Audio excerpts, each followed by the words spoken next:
Over all پوری دنیا میں اس وقت جو ہے نا معیشت پوری دنیا کی اس میں بڑا تغیر ہے اور بڑی تبدیلی آ رہی ہے اور بہت نیچے کی طرف جا رہی ہے. تو عمومی طور پر جو تاجر حضرات ہیں وہ بھی بیچارے اس بات کا اظہار کرتے ہیں کہ مندہ بہت ہے، سیل نہیں ہے. تو شاہ صاحب اس کے لیے بھی کوئی وظیفہ بتا دیں. ویسے تو ظاہری اعتبار سے یہ نظر آتا ہے کہ جتنا ہم قرآن پاک سے دور ہو گئے ہیں، نہ ہمارے گھر میں قرآن پاک کی تلاوت ہوتی ہے. وہ پہلے ایک معمول تھا شاہ صاحب، یاد ہے آپ کو جب دکان پہ جاتے تھے سب سے پہلے مطلب جو دکاندار ہوتا تھا، جو خود مالک ہوتا تھا، وہ بھی بیٹھ کر سورہ یاسین شریف پڑھتا تھا، درود پاک پڑھتا تھا،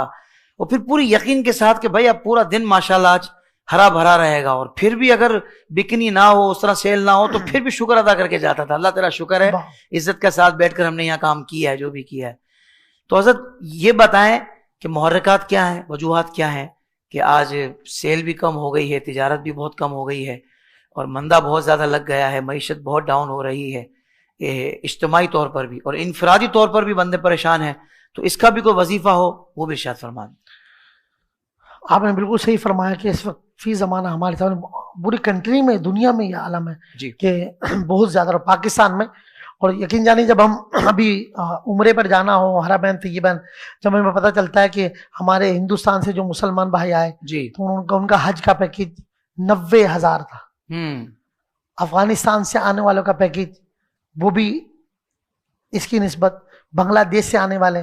اور ہم پاکستانی ہمارا ایک ٹھیک ٹھاک بجٹ، یعنی 12 لاکھ 11 لاکھ میں حج کا معاملات ہے. تو ہماری کرنسی بھی ڈی ویلیو ہو گئی ہے، اور پھر اس سے تاجر پریشان ہے. تو ایک کسٹمر نہیں آ رہے، سیل نہیں ہو رہی، مارکیٹوں میں سناٹا ہے. تو لیکن اس وقت بھی جن کا اللہ کی ذات پہ توکل ہے اور وہ محنت کر رہے ہیں اور پھر اذکار پڑھتے ہیں، وظائف پڑھتے ہیں، اللہ تعالیٰ ان کی مدد فرما رہا ہے، ان کے سلسلے چل رہے ہیں ماشاءاللہ. وہ ایسے احباب کہ یقین کامل بھی ہے، محنت بھی کرتے ہیں، اور تلاوت قرآن، وظائف جو پڑھتے ہیں ماشاءاللہ، وہ بتاتے ہیں ہمیں ایسے کہ بھائی اللہ کا کرم، اپنا بٹن دبا ہوا ہے، ان کے معاملات چل رہے ہیں. شاہ صاحب ایک تو یہ آپ بتا رہے ہیں، مگر وہ بڑے بڑے جو سپر اسٹورز ہیں وہاں سارا دن گانے بجتے ہیں انگریزی، وہ بھی، لیکن وہ بھی چل رہے ہیں، تو کیا ڈھیل ملی ہوئی ہے یا کیا معاملہ ہے، یا برکت نہیں ہے اس رزق میں؟ کوئی تو وجہ ہوگی نا، کیونکہ لوگ فوراً یہ دیکھتے ہیں کہ یار یہ تو یہ کہہ رہے تھے کہ بھائی ہم پڑھنے سے یقیناً برکت ہوتی ہے اللہ کے کلام سے، اور توکل و یقین اور سب چیزیں، مگر ایک طرف وہ یہ اتنے بڑے برانڈز کو دیکھتے ہیں، یار وہ تو چل رہے ہیں،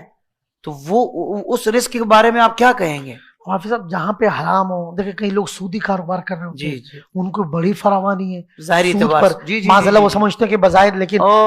کیا مثال دی رسول کے ساتھ دیکھیں جنگ ہے، کیا مثال دی آپ نے، نحوست کیا ہوتی ہے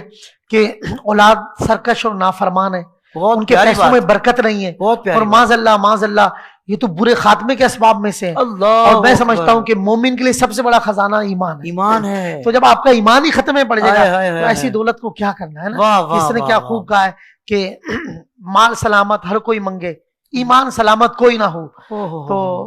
میں سمجھتا ہوں کہ ہمیں ان لوگوں کی طرف نہیں دیکھنا جنہوں نے گناہوں کی وجہ سے، وہ تو ان کا تو ایمان خطرے میں، اور وہ گناہ کو گناہ ہی نہیں سمجھ رہے، سودی کاروبار کر رہے ہیں، ان کو پتہ ہی اللہ اور رسول کے ساتھ جنگ ہے، اور یہ کھلم کھلا قرآن و حدیث سے بغاوت ہے، وہ سودی کاروبار کر رہے ہیں. اگر وہ سکون میں، تو ایسی سکون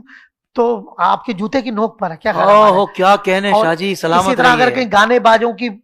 کمائی ہے تو پھر مجھے بتائیں کہ کیا ان کا اینڈ کیا ہوتا ہے بیچاروں ان کی. پھر وہ ایسے لوگ ہوتے ہیں کہ سکرات میں ان کی روح قبض نہیں ہوتی، اور کئی دن بلایا جاتا ہے حضرت کچھ پڑھ دیں، اس کی روح نہیں نکل رہی. ہمارے سینکڑوں واقعات ہیں، ڈاکٹر جواب دے چکے ہوتے ہیں بھائی اس کو گھر لے جاؤ، بینڈ پہ ڈالا ہوا ہے، اس کی روح نہیں قبض ہو رہی. تو پھر ایسے بھی ہیں، بظاہر تو ان کے پاس محلات ہیں مگر ان کی زندگی میں سکون نہیں. ان کی اولاد ان کو معاذ اللہ گالیاں بکری ہوتی ہے، سرکش اور نافرمانی، ڈرنک کرنے والے، شراب اور زنا میں ملوث، آگے ان کی نسلیں اس میں ملوث ہو جاتی ہیں. تو مجھے بتائیں ایک طرف سکون ہے، ایک طرف اللہ اور اس کے رسول کی رضا ہے، ایک طرف آپ کے لیے جنت کے محلات ہیں، قبر جنت کا باغ ہے، آپ کا خاتمہ ایمان پر ہو، اور دوسری طرف جہنم کا گڑھا، دنیا میں بھی ذلت اور رسوائی، اور دوسری طرف مرنے کے بعد تمہارے پاس آسائش آ بھی گئی تو کیا لینا ہے، وقتی آ گئی تو کیا کرنا. اللہ اکبر. تو اس میں حافظ صاحب ایک خاص طور پر ان کے لیے جن کی دکانوں پر بیچارے سیل مین ہے، رش نہیں ہے، اللہ تبارک و تعالیٰ کے سمے یا واسع، سبحان اللہ، یا واسع. آپ جب بھی دکان پر جائیں، آپ کے کسٹمر نہیں آ رہے، آپ کا کام کاج نہیں، ہو پا رہا، روزگار نہیں، سیل نہیں ہو رہی، آپ دکان پہ بیٹھ کے ایک سانس میں اس کو پڑھنے کی کوشش کریں، جتنا پڑھیں، پھر دوبارہ پھر پڑھیں، یا اے بہت زیادہ وسعت دینے والا، یا واسع، یا اس کو کثرت سے پڑھیں۔ الحمدللہ اس کی برکت دیکھیے حافظ صاحب، ان دکانوں پہ رش لگ جاتے ہیں، اور اللہ کے نام کی برکتیں جب آپ بار بار کہہ رہے ہیں یا واسع ہو، اے بہت زیادہ دینے والے، اے وسعت دینے والے، تو وہ کریم ہے، ایک بار نگاہ ڈال دے تو وہ چاہے تو مٹی کو بھی سونا بنا دے۔ تو اللہ اگر اپنے خزانوں کے منہ کھول دے تو پھر حضرت آپ کو پتا ہے سمندر سے بھی راستے بن جاتے ہیں، کیا کہنے، اور پھر یونس علیہ السلام کو مچھلی کے پیٹ میں بھی رزق دیا کمال کر رہے ہیں آپ تو یقین کامل کر کے اگر اللہ کا یہ اسم پڑھیں، چلتے پھرتے پڑھتے رہیں، چند دنوں میں آپ اس کے کرشمے دیکھیں گے، کیونکہ یہ اسم الہی ہے، انشاءاللہ اللہ تعالیٰ غیب کے خزانوں سے آپ کی مدد فرمائے۔ واہ واہ واہ واہ، سبحان اللہ۔